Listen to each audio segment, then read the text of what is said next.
Chad said, and thanks very much for being a member, Chad. I like my Tab Mini C. I wish the screen wasn't so slick. Trade-off with going for the Tab range of devices is they've gone away from a textured sort of paper-like screen into a more smoother screen. It's not an uncomfortable screen. It does have some texture.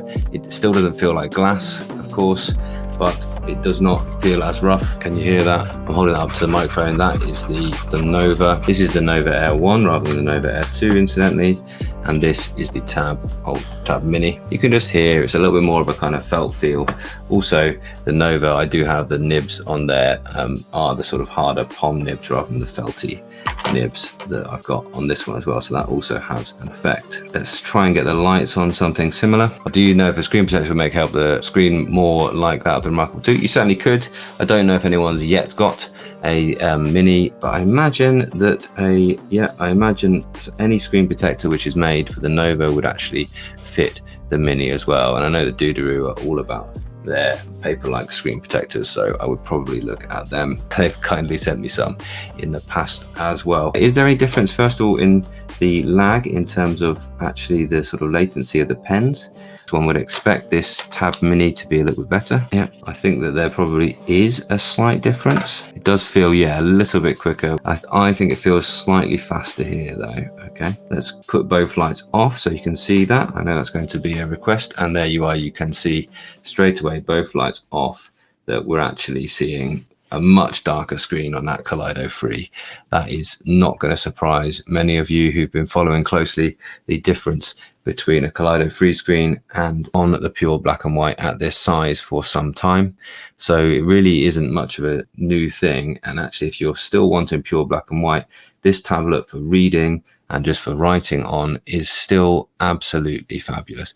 And you don't need to look elsewhere. And perhaps you might consider even this one. This is the Nova Air 1. Okay, this is the first generation of Nova Air. You might just consider that this is the one to go for if you're still looking for pure reading and pure writing. Now, what I would also say is that also isn't quite as clean. That white space does not look as clean here. You can sort of see in the white space, even if I bump up the lights now, you can sort of see in the white space, it just doesn't come through as pure white. This is, it's just not quite as pure white. And let's try and match that up. So I've gone sort of quite high here and I'm on the colder end. Nova Air is so much brighter on that. The actual lights there, not that we want to have loads and loads of light in our lives, but even the front lights, you can see even on that sort of mid, this is still coming through as quite a dark screen. But now you should probably be able to see what I'm talking about here, that white space is a bit more of a pure white than it was on the brand new Tab Mini. Now that is to do with the screen technology. It is not to do with what books are doing with the screen technology, but that is why they are still going to produce, and e-reader companies will still produce black and white screens, because that white space is not actually littered with those sub-pixels which are all kind of turned off at this point, and so therefore are darker than white. That white space is more of a pure white space. So I think if you're just looking purely for reading, purely for words, basically, if you're not having to look at images, then that's going to be the case. However, let's go ahead and go to look at something on the internet. You can certainly see, look how much smoother that is to scroll with. Let's check what we're on each of the Eink centers. This has the old style Eink center, of course, and this has the new style. So I was on balance there and it was totally smooth. I mean, I live on balance on these new tabs on books. I do just pretty much use balanced. This is operating in speed mode, okay, which is the equivalent to balanced, really. So speed mode is the equivalent to balanced, A2 is the equivalent to fast, and X is ultra fast. And then normal is the equivalent to HD, and then we've both got Regal. So let's go both on this sort of HD, the sort of best looking without going mad. And you can see, I hope, look how much better it handles scrolling because of that GPU. Now that GPU means we are taking a much more of a hit in terms of the battery life. And well, this morning was about 80%, so it's lost 12%. For some light browsing, because I had more of a family day than anything today.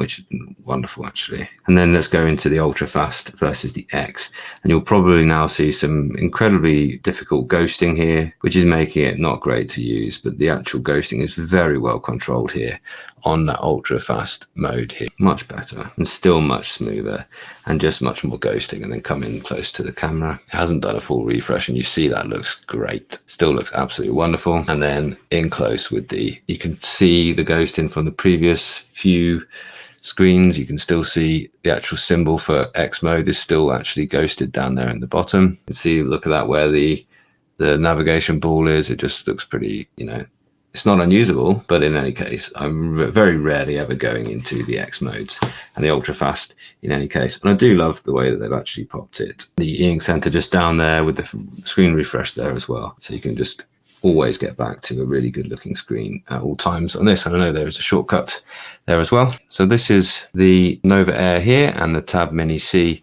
here. There are no page turn buttons now. So whereas this had the pogo pins here, which allow it to snap into this case and then to use these page turn buttons when available. They're mostly a volume button, but as with all phones and things, all of Android, you can ascribe what you want the volume rocker to do, but that option doesn't now exist here on the Tab Mini C. There's still the magnetic snap on either side. I think you have got a worse battery life on here, despite it being a much larger battery. And I hope you can see here on the screen what that's done to the actual size and shape of the thing. You've got this kind of bulge out the back now, so it isn't quite as slim there, and therefore it does feel a little bit heavier, or quite considerably heavier actually, whereas this feels nice and light in the hand, sort of as light as an e-reader. This feels as light as a small tablet. Neither of them will you be absolutely disgusted by their weight though, so I wouldn't be looking to buy or not buy based on those things in the slightest bit. I would be looking to buy or not buy based on the apps that you would like to use. Let's go and look at the actual Play Store itself, the kind of where the apps come from, and you'll see certainly when you start scrolling that you're just not getting as nice an experience on the older Nova Air, certainly, and the Nova Air 2 won't be much improved over that. Might be a slightly faster look, but generally scraping around and scrolling, you're going to want one of these newer tablets with the excellent GPU in there as well. So that's why it isn't the Nova Air 3. Okay, that is why this tablet has not been called the Nova Air 3, because that's not what it is. It is a new sort of category of devices, these tabs with their GPUs. Somebody asked about screen ghosting. I hope I've kind of shown that now. Yes, you haven't got rid of it, but you have got it more under control, I would say now. And so that is the case with Eink. You are going to still see some screen ghosting on all Eink screens, but it's better controlled here on the books than it is on many others. And you get those screen options, of course, which allow you to choose what you want to prioritize: fast scrolling and animations, or do you want to prioritize cleanness and crispness of text for reading? It looks like a great compromise, exactly what you say there, Gianfranco. This, which is now based on the Kaleido free screen, which most people agree is a step in the right direction. Gallery seems to be a bit of a no-go for this type of tablet, and certainly for any type of productivity. Gallery is not going to be the one to go for. It just doesn't seem to be that kind of quick refresh that everyone is after. Thank you for your thorough reviews. Thanks so much. Appreciate you, Vincent. It's because of you that I went for the Boox Tab Ultra C, and I'm really enjoying the device. It is definitely too early for me to say much about the battery life while writing. And for reading, I'm imagining for reading it's not too bad, but for writing, like most of the Tab devices, it's not going to be as good as a pure e-reader. So that's that so far. Definitely, I'm not looking at the battery and thinking, wow, that's impressing me. Like I certainly was impressed on the first few days of using it. Remarkable way back when.